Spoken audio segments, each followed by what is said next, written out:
basına ve kamuoyuna Hür Dava Partisi İzmir İl Başkanlığı olarak 18 Eylül Çarşamba günü saat 22'de Silopi ilçe teşkilatımıza yapılan çirkin saldırıyı şiddetle kınıyor ve ifade etmek istiyoruz ki maalesef aciz olanlar, kendilerine ve düşüncelerine güvenmeyenler, barış ve huzuru haz edemeyenler bir kez daha huzurumuzu kaçırmak istemişlerdir.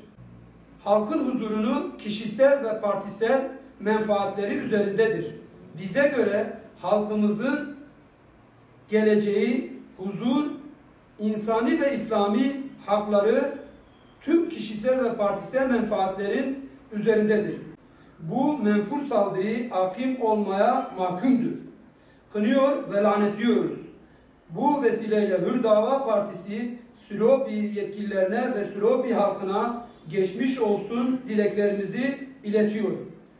Bu saldırının bir daha tekrarlanmamasını ümit ediyoruz. Hür Dava Partisi İzmir İl Teşkilatı.